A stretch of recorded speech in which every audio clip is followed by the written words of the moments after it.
Manjummel boys സാമ്പത്തിക തട്ടിപ്പിനും നടനും സംവിധായകനുമായ സൗബിൻ സാഹിറിനെ ഇഡി ചോദ്യം ചെയ്തു.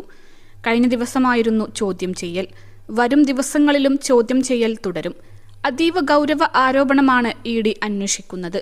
സാമ്പത്തിക തട്ടിപ്പ് നടത്തിയ മഞ്ഞുമ്മൽ ബോയ്സ് സിനിമയുടെ നിർമ്മാതാക്കളായ പറവ ഫിലിംസിനെതിരെ എൻഫോഴ്സ്മെന്റ് ഡയറക്ടറേറ്റ് അന്വേഷണം ഇതോടെ പുതിയ തലത്തിലെത്തുകയാണ്. നടൻ സൗബിൻ ഷാഹിർ ഉൾപ്പെടെയുള്ളവരുടെ കള്ളപ്പണമിടപാടുകൾ സംബന്ധിച്ചാണ് ഇഡി അന്വേഷണം. സിനിമയ്ക്കായി ₹1 പോലും നിർമ്മാണ കമ്പനി ചെലവാക്കിയില്ലെന്നും പണം നൽകിയവരെ കരുതിക്കൂട്ടി ചതിച്ചുവെന്നും പോലീസിന്റെ അന്വേഷണത്തിൽ കണ്ടെത്തിയിരുന്നു. അരൂർ സ്വദേശി സിറാജ് വലിയതറ ഹമീദിന്റെ പരാതിയിൽ മരട് പോലീസ് രജിസ്റ്റർ ചെയ്ത കേസിന്റെ ചുവട് പിടിച്ചാണ് പറവ ഫിലിംസിനെതിരെ ഇഡി അന്വേഷണം. 200 കോടി ക്ലബിലെത്തിയ ആദ്യ മലയാള സിനിമയാണ് മഞ്ഞുമ്മൽ ബോയ്സ്. പറവ ഫിലിംസിന്റെ ബാനറിൽ നടൻ സൗബിൻ ഷാഹിർ, പിതാവ് ബാബു ഷാഹിർ, ഷോൺ ആന്റണി എന്നിവർ ചേർന്നാണ് മഞ്ഞുമ്മൽ ബോയ്സ് നിർമ്മിച്ചത്. ഇവരുടെ കൂട്ടായ്മയിലേക്ക് 7 കോടി രൂപയുടെ നിക്ഷേപവുമായി അരൂർ സ്വദേശി സിറാജ് വലിയതുറയും ചേർന്നു. മുടക്കുമുതലിന്റെ 1/3 സിറാജാണ് നൽകിയതെന്നർത്ഥം. +2 ഡിഗ്രി കഴിഞ്ഞവർക്ക് വേൾഡ്സ് ഫസ്റ്റ് AR/VR ക്ലാസ് റൂമിലൂടെ സ്മാർട്ട് ഫോൺ എഞ്ചിനീയർ ആവാം. കൂടുതൽ അറിയാൻ വിളിക്കൂ ബ്രിഡ്കോ ആൻഡ് ബ്രിഡ്കോ. കളക്ഷൻ അനുസരിച്ച് ലാഭവിഹിതം നൽകാമെന്നായിരുന്നു വാഗ്ദാനം. എന്നാൽ ഒന്നുമുണ്ടായില്ല. സിറാജിന്റെ പരാതി ആദ്യമെത്തിയപ്പോൾ സിനിമയുടെ വിജയം മുതലെടുക്കാനുള്ള നീക്കമാണെന്ന് വിമർശിക്കപ്പെട്ടു. എന്നാൽ പരാതിയിൽ കഴമ്പുണ്ടെന്ന് കണ്ടെത്തിയ എറണാകുളം സബ് കോടതി ഷോൺ ആന്റണിയുടെ അക്കൗണ്ട് മരവിപ്പിച്ചു. മരട് പോലീസിനോട് അന്വേഷണത്തിനും നിർദ്ദേശിച്ചു. അറസ്റ്റ് തടയണമെന്നാവശ്യപ്പെട്ട് നിർമ്മാതാക്കൾ ഹൈക്കോടതിയെ സമീപിച്ചു. ഹർജിയിൽ പോലീസ് നൽകിയ റിപ്പോർട്ട് ഗുരുതര ആരോപണങ്ങളടങ്ങിയതായിരുന്നു. പണം മുടക്കിയ സിറാജിനെ സൗബിൻ അടക്കമുള്ളവർ പല വാക്കുകളും നൽകി ബോധപൂർവം വഞ്ചിക്കുകയായിരുന്നുവെന്ന സൂചനയാണ് പോലീസ് റിപ്പോർട്ടിലുള്ളത്. അതിനിടെ മഞ്ഞുമ്മലിന്റെ കളക്ഷൻ റെക്കോർഡുകൾക്ക് പിന്നിൽ കള്ളപ്പണം വെളുപ്പിക്കലുമുണ്ടെന്ന വിവരമാണ് ഇപ്പോൾ പുറത്തുവരുന്നത്.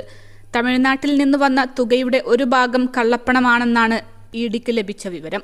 തിയേറ്ററുകൾ ഹൗസ്ഫുൾ ആണെന്ന് വരുത്തി തീർത്ത് വ്യാജ ടിക്കറ്റ് വരുമാനം കള്ളപ്പണമായി എത്തിച്ചുവെന്നാണ് പരാതി. തമിഴ്നാട്ടിലെ ഒരു സാമ്പത്തിക തട്ടിപ്പ് കേസ് പ്രതിയാണ് ഇതിന് പിന്നിലെന്ന് ആരോപണമുണ്ട്.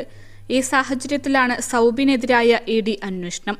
സൗബിനെ ചോദ്യം ചെയ്യുന്നത് ഇനിയും തുടരും. വരും ദിവസങ്ങളിലും നടനെ ചോദ്യം ചെയ്യാൻ വിളിപ്പിച്ചു വരുത്തും.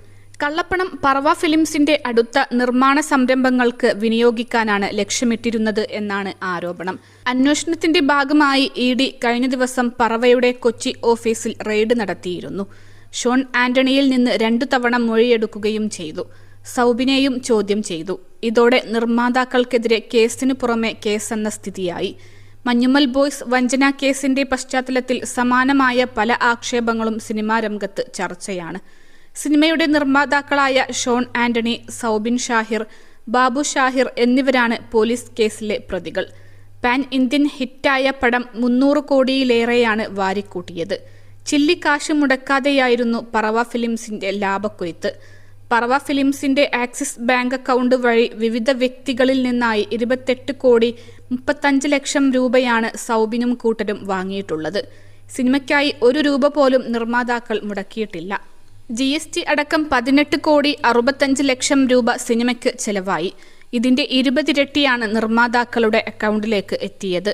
മൊത്തം കളക്ഷനിൽ നിന്നുള്ള നിർമ്മാതാക്കളുടെ ഓഹരിയായി 45 കോടി രൂപ ഏപ്രിൽ മാസത്തിൽ തന്നെ ലഭിച്ചു. സാറ്റലൈറ്റ് OTT അവകാശങ്ങളിൽ നിന്നായി 96 കോടി രൂപയും വരുമാനമുണ്ടാക്കി. ഈ ദുരൂഹ സാമ്പത്തിക ഇടപാടുകളാണ് ഇഡി അന്വേഷിക്കുന്നത്.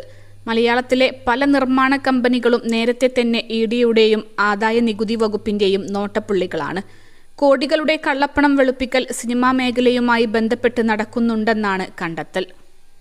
അൽസലാമ ഐ ഹോസ്പിറ്റൽ 21 ലക്ഷത്തോളം സന്തുഷ്ടരായ ഉപഭോക്താക്കളും 2 ലക്ഷത്തോളം തിമിര ശസ്ത്രക്രിയകളും പൂർത്തിയാക്കിയ മലബാറിലെ ഏക കണ്ണാശുപത്രി. ലോകോത്തര നിലവാരമുള്ള ചികിത്സാ സംവിധാനങ്ങൾ, എല്ലാ നേത്രരോഗ ചികിത്സാ സൗകര്യങ്ങളും വിദഗ്ധരായ ഡോക്ടർമാരുടെ മേൽനോട്ടത്തിൽ. Al Salama eye hospital, hospital road, Perinthalmanna.